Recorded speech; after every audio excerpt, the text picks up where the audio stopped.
बोलिए, भारत माता की, भारत माता की, भारत माता की। गुड। जम्मू कश्मीर के लेफ्टिनेंट गवर्नर श्री मनोज जी सिन्हा, जम्मू कश्मीर के मुख्यमंत्री जनाब अमर अब्दुल्ला साहब, chief of army staff general Upendra Dwivedi, GOC-in-C northern command lieutenant general Prateek Sharma, GOC-15 corps lieutenant general Prashant Srivastava और हमारी आर्म्ड फोर्सेस के सारे ऑफिसर्स और मेरे बहादुर जवानों, सबसे पहले आतंकवाद और आतंकवादियों से लड़ते हुए हमारे जिन बहादुर जवानों ने अपनी शहादत दी है, उनकी शहादत को मैं नमन करता हूं, उनकी मैं स्मृति को नमन करता हूं। और साथ ही पहलगाम में जो निर्दोष नागरिक आतंकवादियों के द्वारा मारे गए हैं, उनकी भी स्मृति को मैं नमन करता हूं। मैं हमारे घायल सैनिकों के साहस को भी नमन करता हूं और ईश्वर से यह प्रार्थना करता हूं कि वह जल्द से जल्द स्वस्थ हो जाएं। मेरे दोस्तों, इन विषम परिस्थिति में आप सबके बीच आज आकर मैं स्वयं को बहुत ही गौरवान्वित महसूस कर रहा हूं। हमारे प्रधानमंत्री माननीय नरेंद्र मोदी जी के कुशल नेतृत्व और मार्गदर्शन में ऑपरेशन सिंदूर के दौरान आपने जो कुछ भी किया है, उस पर पूरे देश को गर्व की अनुभूति हो रही है। मैं अभी भले ही आपका रक्षा मंत्री हूं, लेकिन उससे पहले तो मैं भारत का एक नागरिक हूं। रक्षा मंत्री के साथ साथ मैं आज भारत के नागरिक के रूप में भी आप सबके प्रति आभार व्यक्त करने के लिए यहां मौजूद हूं। पहलगाम हमले के बाद हमारे जम्मू कश्मीर की जनता ने पूरी एकजुटता के साथ और पाकिस्तान और साथ ही साथ आतंकवादियों के प्रति जिस प्रकार से अपने गुस्से का इजहार किया है, मैं जम्मू कश्मीर की जनता का भी अभिनंदन करता हूं। मेरे साथियों, आपकी उस ऊर्जा को महसूस करने आया हूं जिसने दुश्मनों को नष्ट नाबूद कर दिया है। आपने जिस तरीके से सीमा के उस पार पाकिस्तान की चौकियों और बंकरों को आपने ध्वस्त किया, दुश्मन मैं समझता हूं उसे कभी भूल नहीं सकता। आपने देखा होगा कि आमतौर पर लोग जोश में होश खो देते हैं, लेकिन आपने जोश भी रखा, होश भी रखा और सूझबूझ के साथ दुश्मनों के ठिकानों को आपने बर्बाद किया है। आज मैं यहां रक्षा मंत्री के साथ साथ एक मैसेंजर के रूप में भी आप सबके सामने मौजूद हूं। पूरे देश की शुभकामनाएं, उनकी प्रार्थनाएं और उनकी कृतज्ञता को लेकर आप सबके बीच यहां मैं मौजूद हूं। एक तरह से आप समझिए कि मैं एक डाकिया बनकर आपके बीच आया हूं और देशवासियों का संदेश लाया हूं। संदेश यह है कि हमें हमारी सेनाओं पर गर्व है। साथियों, ऑपरेशन सिंदूर सिर्फ एक ऑपरेशन का नाम भर नहीं है, बल्कि यह एक हमारी प्रतिबद्धता है, यह हमारा एक कमिटमेंट है।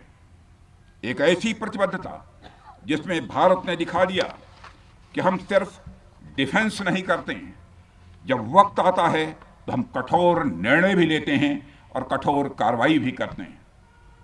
यह ऑपरेशन उस एक एक जवान की आंखों में देखा गया सपना था कि हर आतंकी ठिकाना, चाहे वह घाटियों में छुपा हो या बंकरों में दबा हो, हम वहां पहुंचेंगे और दुश्मन की छाती चीर कर हम उन आतंकी ठिकानों को खत्म करके ही हम वापस लौटेंगे। मेरे साथियों, ऑपरेशन सिंदूर आतंकवाद के खिलाफ भारत द्वारा चलाई गई अब तक के इतिहास की मैं मानता हूं यह सबसे बड़ी कार्रवाई है। 35-40 वर्षों से भारत सरहद पार से चलाए जा रही आतंकवाद का सामना कर रहा है। आज भारत ने पूरी दुनिया को यह साफ कर दिया है, यह स्पष्ट कर दिया है कि आतंकवाद के खिलाफ हम किसी भी हद तक जा सकते हैं।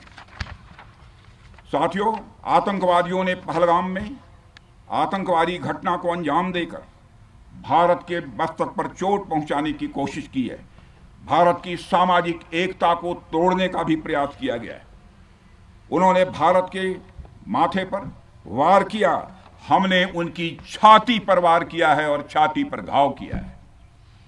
पाकिस्तान के जख्मों का इलाज इसी बात में है कि वह भारत विरोधी और आतंकवादी संगठनों को पनाह देना बंद करे और अपनी जमीन का इस्तेमाल भारत के खिलाफ किसी भी सूरत में न होने दे। साथियों, आपको याद होगा कि लगभग 21 साल पहले स्वर्गीय अटल बिहारी वाजपेयी जी के सामने इसी पाकिस्तान ने इस्लामाबाद में डिक्लेरेशन किया था कि अब उनकी धरती से आतंकवाद एक्सपोर्ट नहीं किया जाएगा। मगर पाकिस्तान ने भारत को धोखा दिया है, पाकिस्तान ने भारत को छला है और आज भी वह धोखा दे रहा है। इसका खामियाजा अब उसको भारी कीमत करके भुगतना पड़ा है और यह कीमत, यदि आतंकवादी वारदातें चलती रही तो लगातार यह बढ़ने ही वाली है।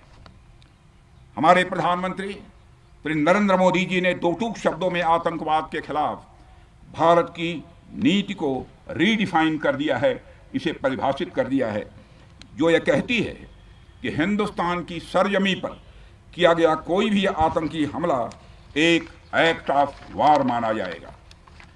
दोनों देशों में जो अंडरस्टैंडिंग बनी है फिलहाल वह इसी बात को लेकर है कि सरहद पार से कोई बेजा हरकत अब नहीं की जाएगी।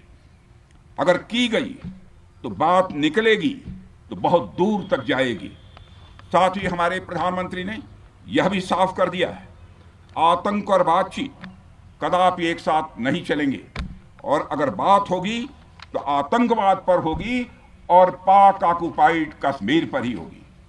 साथियों, ऑपरेशन सिंदूर की कामयाबी ने पाकिस्तान में छिपे आतंकी संगठनों और उनके आकाओं को भी यह साफ बता दिया है कि वे कहीं भी अपने आप को महफूज और सुरक्षित न समझें। अब वे हमारे बहादुर भारतीय सेनाओं के निशाने पर हैं। दुनिया जानती है हमारी सेनाओं का निशाना अचूक है और जब वो निशाना लगाते हैं तो गिनती करने का काम वह दुश्मनों पर छोड़ देते हैं। साथियों, आज आतंकवाद के खिलाफ भारत की प्रतिज्ञा कितनी कठोर है इसका पता इसी बात से चलता है कि हमने उनके न्यूक्लियर ब्लैकमेल की भी परवाह नहीं की है। पूरी दुनिया ने देखा है कि कैसे गैर जिम्मेदाराना तरीके से पाकिस्तान द्वारा भारत को अनेक बार एटमी धमकियां दी गई हैं।